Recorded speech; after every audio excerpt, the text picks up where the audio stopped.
Welcome student. અગાઉના લેક્ચરમાં આપણે મેનેજમેન્ટ એકાઉન્ટમાં યુનિટ નંબર 2 એની અંદર મેથડ નંબર 3 કંપનીમાં ઉત્પાદન કરવું કે બહારથી ખરીદવું, એટલે કે મેથડ નંબર 3નો પહેલો સમ છે આપણે અગાઉના લેક્ચરમાં જોયો હતો. આજે આપણે મેથડ નંબર 3નો બીજો સમ છે જોવાના છીએ. તો અગાઉના લેક્ચરની અંદર આપણે એવું જોયું કે ઉત્પાદનના એકમો છે આપણે બહારથી ખરીદવા કે એને કારખાનામાં જ બનાવવા એ અંગેના નિર્ણયની પદ્ધતિ. તો એટલે ઉત્પાદન માટે અમુક માલ છે, આપણે કાચો માલ હોય કે ગમે તે હોય, બરાબર, એ આપણે બહારથી ખરીદતા હોઈએ છીએ. પણ એ બહારથી ખરીદવાની બદલે જો આપણે આપણી ફેક્ટરીમાં ઉત્પાદન કરીએ તો અને બહારથી ખરીદીએ તો એ બંનેમાંથી કંપનીને શેમાં નફો થાય એના વિશેના નિર્ણયની પદ્ધતિનો અભ્યાસ આપણે અગાઉના લેક્ચરમાં છે એ મેથડ નંબર 3નો પહેલો સમ છે એ જોયો હતો. આજે આપણે એના પછીનો સમ છે જોવાના છીએ. તમારી બુકમાં દાખલા નંબર 8. એક કંપની 1000 રેફ્રિજરેટરનું ઉત્પાદન કરે છે. તેના ખર્ચ અંગેની માહિતી નીચે મુજબ છે. એ કંપની છે એ 10,000 રેફ્રિજરેટર છે બનાવે છે. એના માટે જેટલો ખર્ચ થાય છે એની માહિતી છે એ નીચે મુજબની છે. વિગતમાં પહેલી વિગત જે તમને આપી છે એ છે કમ્પ્રેસરનો જે ખર્ચ છે એ 1,000 રૂપિયા એકમ દીઠ. બીજું છે માલસામાન ખર્ચ 2,000 રૂપિયા એકમ દીઠ. ત્રીજું છે મજૂરી 1,000 રૂપિયા એકમ દીઠ. ચોથું છે ચલિત ખર્ચ 800 રૂપિયા અને પાંચમું છે સ્થિર ખર્ચ 200 રૂપિયા. જો આ રેફ્રિજરેટર માટે કમ્પ્રેસર બહારથી ખરીદવાને બદલે કારખાનામાં જ બનાવવામાં આવે તો તે માટેનો ખર્ચ નીચે મુજબ છે. રેફ્રિજરેટર માટે જે કમ્પ્રેસર હોય એ પહેલાં આપણે બહારથી ખરીદીએ છીએ તૈયાર, ત્યારે આપણને કેટલો ખર્ચ થાય છે એના વિશેની માહિતી ઉપર વિગતમાં આપી છે. અને હવે નીચે વિગતમાં એવી માહિતી આપી કે જો એ કમ્પ્રેસર આપણે આપણા કારખાનામાં જ બનાવીએ તો એ માટે ખર્ચ છે એ કેટલો થાય છે. તો એ માટેનો જે ખર્ચ છે એ છે વિગત અને એકમ દીઠ. એમાં પહેલું છે માલ સામાન, એકમ દીઠ 300 રૂપિયા, મજૂરી 200 રૂપિયા, ચલિત ખર્ચ 100 રૂપિયા અને સ્થિર ખર્ચ 150 રૂપિયા. કંપનીએ કમ્પ્રેસર બહારથી ખરીદવું કે કારખાનામાં બનાવવું તે અંગે નિર્ણય જણાવો. તો તમારે એ કહેવાનું છે કે કંપની કમ્પ્રેસર છે બહારથી ખરીદવું જોઈએ એ એમની માટે નફાકારક ગણાશે કે કંપનીમાં કમ્પ્રેસરનું ઉત્પાદન કરે તો એમની માટે નિર્ણય છે ફાયદાકારક ગણાશે. હવે આ સમ છે એ તમારે માર્ચ એપ્રિલ 2016માં એક્ઝામમાં પૂછાયેલો છે. માર્ચ એપ્રિલ 2016માં, બરાબર. તો કંપની પહેલું જે વિગત આપી છે એ છે કંપની છે કમ્પ્રેસર ફ્રીજ માટે બહારથી મગાવે છે ત્યારે કેટલો ખર્ચ થાય છે એ. અને જો કંપની છે એ કમ્પ્રેસરનું પોતાના કારખાનામાં ઉત્પાદન કરે તો એ માટે કંપનીને કેટલો ખર્ચ થાય છે એના વિશેનો ખર્ચ છે નીચે આપેલો છે. તો પહેલો વિકલ્પ આપણે ગણતરી કરીએ કે જો કંપની ઉત્પાદન માટે કમ્પ્રેસર બહારથી મગાવે ત્યારે કેટલો ખર્ચ થાય એ આપણે ગણતરીમાં જોવાનું છે. તો જ્યારે કંપની ઉત્પાદન માટેના એકમ છે કમ્પ્રેસર છે બહારથી મગાવે છે ત્યારે માટેની ગણતરી પહેલો વિકલ્પની ગણતરી થાય છે, બરાબર. હવે અહીંયા ફરી વખત આપણે જે અગાઉના સમમાં કર્યું હતું કોષ્ટક એવી રીતે જ્યાં કોષ્ટક બનાવવાનું છે. વિગત, એકમ દીઠ અને કુલ રકમ, બરાબર. વિગત, એકમ દીઠ અને કુલ રકમ. વિગતમાં જે પહેલાં આપણે કંપની છે બહારથી માલસામાન મગાવે છે ત્યારે જે કંપની પાસે વિગત છે એ, તો પહેલું છે કમ્પ્રેસર છે એની કિંમત છે 1,000 રૂપિયા. હવે કંપની કેટલા રેફ્રિજરેટરનું ઉત્પાદન કરે છે તો કે 10,000 રેફ્રિજરેટરનું ઉત્પાદન કરે છે. તો એકમ દીઠમાં આવશે કમ્પ્રેસરની કિંમત 1,000 રૂપિયા અને કુલ રકમમાં આવશે 1,000 ગુણ્યા એકમ દીઠ જેટલું, એટલે કેટલા એકમોનું કંપની ઉત્પાદન કરે છે રેફ્રિજરેટરના? 10,000. તો 1,000 ગુણ્યા 10,000 એટલે કે 1 કરોડ રૂપિયા છે એ આવશે. તો કુલ રકમમાં કેટલા આવશે? 1 કરોડ. પ્લસ થશે માલ સામાન. માલસામાન પ્લસ, મજૂરી પણ પ્લસ, ચલિત ખર્ચ પણ પ્લસ અને સ્થિર ખર્ચ પણ પ્લસ. બરાબર. ઓકે, હવે માલસામાન એકમ દીઠ કેટલો આપેલો છે? તો કે માલસામાન છે એકમ દીઠ 2000 રૂપિયા આપેલો છે. તો 2000 છે એ એકમ દીઠમાં આવશે. 2000 એકમ દીઠમાં ને કુલમાં કેટલું આવશે? તો કે 2000 ગુણ્યા 10,000 રેફ્રિજરેટરના એકમો છે એટલા માટે 2000 ગુણ્યા 10,000 એટલે કેટલા આવશે? તો કે 2 કરોડ. તો આવશે 2 કરોડ. બરાબર. મજૂરી જે છે એકમ દીઠ કેટલી આપી છે ઉપર રકમમાં? તો કે 1000. તો મજૂરીમાં આવશે 1000 એકમ દીઠમાં અને કુલમાં આવશે 1000 ગુણ્યા 10,000. બરાબર. એટલે અહીંયા કેટલા આવશે? 1 કરોડ. બરાબર. ઓકે, હવે ચલિત ખર્ચ તમારી પાસે છે એ રકમ છે જ તે બધા પાસે, તમને મટીરિયલ મળી ગયું છે એટલા માટે. તો ચલિત ખર્ચ છે એ એકમ દીઠ છે 800 રૂપિયા. એટલે તમારી પાસે જે રકમ હોય તેની રકમમાં તમારે સાઈડમાં પહેલાં બુકમાં છે એ લખી રાખવાની, જેથી તમને વધારે, હું સમય જે કરતી હોઈશ એમાં તમને વધારે ખ્યાલ આવશે. રકમ તમારી બાજુમાં છે એટલા માટે. બરાબર. રકમ છે એ દરેક દાખલામાં હવે બાજુમાં રાખજો લખીને, જેથી તમને વધારે ખ્યાલ આવે. ચલિત ખર્ચ છે એકમ દીઠ 800 રૂપિયા છે. તો 800 ગુણ્યા 10,000 એટલે કેટલા આવશે? 80,000. બરાબર. અને સ્થિર ખર્ચ છે 200 રૂપિયાને એકમ દીઠ તમારો જે કુલ ઉત્પાદનના એકમો છે 1000 એટલે કે 10,000 છે. એટલે 10,000 ગુણ્યા 200 એટલે કેટલા આવશે? 20 લાખ. બરાબર. હવે બધાનો ટોટલ કરશો એટલે કુલ પડતર જે છે એ તમારી એકમ દીઠ આવશે 5,000. બરાબર. અને કુલ ખર્ચ આવશે એ 5 કરોડ આવશે. બરાબર. ઓકે, તો આજે થઈ એક શેની ગણતરી થઈ કે જો ઉત્પાદનના એકમો બહારથી, એટલે કે કમ્પ્રેસર બહારથી, રેફ્રિજરેટરનું ઉત્પાદન કરવા માટેનું કમ્પ્રેસર બહારથી ખરીદવામાં આવે ત્યારે કેટલા ખર્ચ થાય છે. સિમ્પલ છે, જેટલા તમને ખર્ચ બહારથી ખરીદવાના હોય ત્યારે આપેલા હોય એના એકમ દીઠ એને ગુણ્યા એની કુલ રકમ વડે એનો ગુણાકાર કરવાનો. જેટલા એકમોનું કંપની ઉત્પાદન કરતી હોય એના વડે ગુણાકાર કરો એટલે તમને મળશે કુલ રકમ. બરાબર. હવે આ કમ્પ્રેસર 1,000નું ખરીદીએ છીએ અને એની સામે 10,000 રૂપિયા આપણે રેફ્રિજરેટરનું એકમોનું ઉત્પાદન 10,000 રેફ્રિજરેટર આપણે ઉત્પાદન કરીએ છીએ એટલે 1,000 ગુણ્યા 10,000 એટલે 1 કરોડ. એવી જ રીતે માલસામાનનો ખર્ચ છે 2,000 ગુણ્યા 10,000 એટલે 2 કરોડ. મજૂરી છે એ 10,000 ગુણ્યા 1,000 રૂપિયા એકમ દીઠ મજૂરી છે એટલે એ પણ 1 કરોડ. ચલિત ખર્ચ 800 રૂપિયા છે, 800 ગુણ્યા 10,000 એટલે આવશે 80 લાખ. અને સ્થિર ખર્ચ 200 ગુણ્યા 10,000 એટલે 20 લાખ. ટોટલ આવે છે એકમ દીઠ કુલ પડતર 5,000 અને કુલ રકમમાં જોવા જઈએ તો 5 કરોડ. આ વાત થઈ ઉત્પાદન માટેનું કમ્પ્રેસર આપણે બહારથી ખરીદીએ ત્યારે.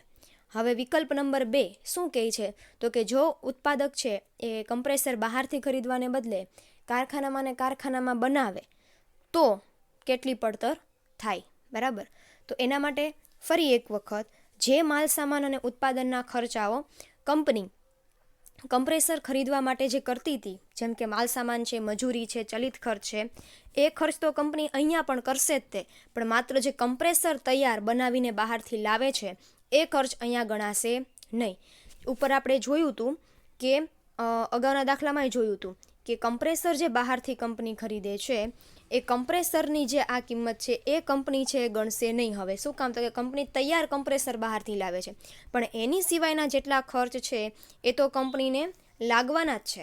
માલસામાન ખર્ચ છે, મજૂરી ખર્ચ છે, ચલિત ખર્ચ છે, સ્થિર ખર્ચ છે, આ બધા ખર્ચ છે એ કંપનીને કમ્પ્રેસર બહારથી નથી લાવતી ત્યારે પણ એ તો ભોગવવાના જ છે. તો અહીંયા હવે શું થશે? તો કે ભાઈ અહીંયા કારખાનામાં જ્યારે ઉત્પાદન કરવાનું છે ત્યારના ખર્ચાઓની વિગત, એટલે ફરી પાછું વિગત, એકમ દીઠ અને રકમ એની કોલમ આવશે. બરાબર. હવે એમાં સૌથી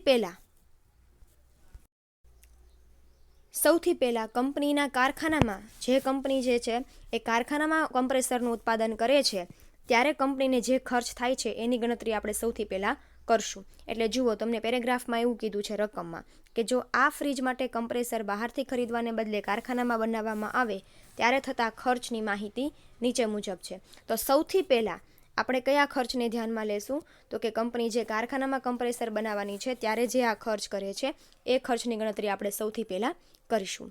તો આપણે સૌથી પહેલાં કરીએ કારખાનામાં ઉત્પાદનના ખર્ચ. એમાં માલ સામાન, તો કે કંપની જે છે એ પોતાના કારખાનામાં ઉત્પાદન કરે છે ત્યારે માલ સામાનનો ખર્ચ છે 300 રૂપિયા થાય છે. તો 300 રૂપિયા એકમ દીઠ છે, એટલે એકમ દીઠમાં આવશે 300 અને રકમમાં આવશે 30 લાખ. 30 લાખ કેવી રીતે? તો કે 300 ગુણ્યા 10,000 રેફ્રિજરેટરના એકમો. મજૂરી છે એ 200 રૂપિયા, બરાબર, એકમ દીઠ 200 રૂપિયા આપેલી છે. એને કુલ રકમ જોતી હોય તો 200 ગુણ્યા 10,000, બરાબર. અને ચલિત ખર્ચ જે છે એ 100 ગુણ્યા 10,000, બરાબર, એટલે 10 લાખ. ટોટલ કેટલું થાય? તો કે ટોટલ એકમ દીઠ આવશે 600 અને કુલ આવશે 60 લાખ. એકમ દીઠનો ટોટલ પણ તમારે કરવાનો છે, એટલે કુલ આવશે 600 અને એકમ દીઠ આવે છે 60 લાખ. હવે કંપની જે આ માલ સામાનને મજૂરીને જે ખર્ચાઓ કરે છે એ તો કરવાના જ છે, પણ ઉપરથી કંપનીને જે કમ્પ્રેસર બહારથી મગાવતી હતી કંપની, ત્યારે જે ખર્ચ થતો હતો એ ખર્ચ તો કંપનીને અત્યારે પણ છે એ કરવાનો રહેશે.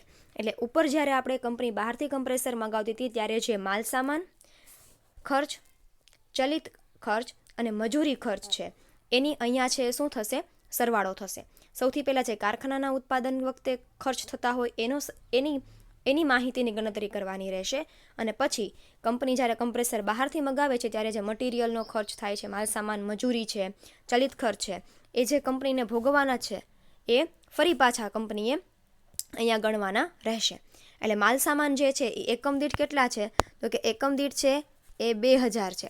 તો અહીંયા કેટલા આવશે? તો કે અહીંયા આવશે 2 કરોડ, બરાબર. 2 કરોડ કેવી રીતે? તો કે 2000 ગુણ્યા 10,000 ઉત્પાદનના રેફ્રિજરેટરના એકમો છે, એટલા માટે 2000 ગુણ્યા 10,000 એટલે કે 2 કરોડ. મજૂરી જે છે એ છે કેટલી? તો કે 1000. તો અહીંયા આવશે 1 કરોડ, 1 કરોડ, બરાબર. અને ચલિત ખર્ચ જે છે એ કેટલા છે? 800. તો અહીંયા કેટલા આવશે? 80 લાખ. કેવી રીતે? 800 ગુણ્યા 10,000, બરાબર, એટલે અહીંયા આવશે 80 લાખ. અને સ્થિર ખર્ચ જે છે એ તમારે કયો ગણવાનો? તો કે કંપની જે સ્થિર ખર્ચ કંપની પોતાના જગ્યાએ પોતાના કારખાનામાં ઉત્પાદન કરતી વખતે કંપનીને જેટલો સ્થિર ખર્ચ થતો હોય એ સ્થિર ખર્ચને તમારે અહીંયા ગણતરીમાં લેવાનો છે. જ્યારે તમે કારખાનાનું કમ્પ્રેસર જે છે બહારથી મગાવતા હો ત્યારે કમ્પ્રેસર બહારથી મગાવતા હોઈએ અને એ સમયે એકમ દીઠ જેટલો સ્થિર ખર્ચ આપ્યો હોય એની ગણતરી ત્યારે તમારે ધ્યાનમાં લેવાની. મતલબ એ સ્થિર ખર્ચ કારખાનાના કમ્પ્રેસર બહારથી મગાવતા હો ત્યારે જે સ્થિર ખર્ચ આપ્યો હોય એ એની માટેની છે.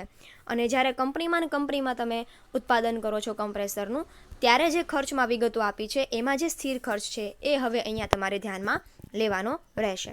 તો હવે જુઓ, સ્થિર ખર્ચ છે એ કેટલો છે? 150. કંપની કારખાનામાં કમ્પ્રેસર બનાવે છે તો એનો સ્થિર ખર્ચ છે 150. તો 150 ગુણ્યા 10,000 એટલે કેટલા આવશે? 15 લાખ, બરાબર. 15 લાખ છે એ આવશે. હવે અહીંયા શું કરવાનું? તો કે અહીંયા કુલ ટોટલ છે તમારે કરવાનો છે. કુલ ટોટલ જે છે એ કેવી રીતે? તો કે અહીંયા 600 સુધીનો ટોટલ અને 60 લાખ સુધીનો ટોટલ ઓલરેડી તમે કરી નાખેલો છે. હવે અહીંયા જે ટોટલ થશે એ ટોટલ તમે કરશો એટલે 600 એકમ દીઠની વાત કરું છું. 600 વત્તા 2000 વત્તા 1000 વત્તા 800 વત્તા 150 ટોટલ આવશે 4,550. અને એકમ દીઠ છે એ ટોટલ કેટલા આવશે? 4,55 લાખ, બરાબર. હવે કંપનીને તમારે એવું કહેવાનું છે કે કયો વિકલ્પ છે એ કંપની માટે નફાકારક છે. કંપની જે છે એ કારખાનામાં કમ્પ્રેસરનું ઉત્પાદન કરે એ ઓપ્શન કંપની માટે નફાકારક છે કે કંપની માટે કમ્પ્રેસર બહારથી મગાવે એ ઓપ્શન નફાકારક છે. બંનેમાં જે કુલ પડતર હોય એના આધારે તમને ખબર પડે.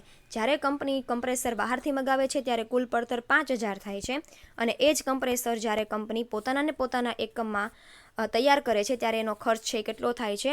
4,550. એટલે કેટલો ફાયદો થાય છે કંપનીને? એકમ દીઠ પડતરમાં ફાયદો થાય છે 450નો. અને કુલ પડતર જે રકમની વાત છે કુલ પડતર, એમાં કંપનીને ફાયદો થાય છે એ છે 45 લાખ રૂપિયાનો. બરાબર. તો કંપની માટે કયો વિકલ્પ શ્રેષ્ઠ ગણાય? જેમાં પડતર ઓછી આવતી હોય એ વિકલ્પ કંપની માટે શ્રેષ્ઠ ગણાય. એટલે કંપની જ્યારે પોતાના કારખાનામાં કમ્પ્રેસરનું ઉત્પાદન કરે છે ત્યારે કંપનીને વધારે ફાયદો થાય છે. તો કંપનીએ બહારથી કમ્પ્રેસર ખરીદવાના બદલે કંપનીએ કારખાનામાં જ કમ્પ્રેસરનું ઉત્પાદન કરવું કંપની માટે વધારે નફાકારક ગણાય. આ રીતે તમારે છેલ્લે એક્સપ્લેનેશન, સમજૂતી છે એ આપવાની રહેશે. બરાબર. ખાલી સ્થિર ખર્ચ માટે જ તમારે છે એ ધ્યાનમાં રાખવાનું છે. સ્થિર ખર્ચ જે તે વિગત માટે જે આપ્યો છે એને ત્યારે લેવાનો છે. કંપની જ્યારે બહારથી કમ્પ્રેસર મગાવે ત્યારે જે સ્થિર ખર્ચ તમને વિગતમાં આપ્યો હોય એ કંપની બહારથી મગાવતી હોય ત્યારે લેવાનો છે. બરાબર. અહીંયા કમ્પ્રેસર બહારથી મગાવે છે ત્યારે સ્થિર ખર્ચ 200 જ લેવાનો છે. કંપની જ્યારે પોતાના કારખાનામાં ઉત્પાદન કરે છે ત્યારે સ્થિર ખર્ચ 150 થાય છે, તો અહીંયા એ જ સ્થિર ખર્ચ લેવાનો છે.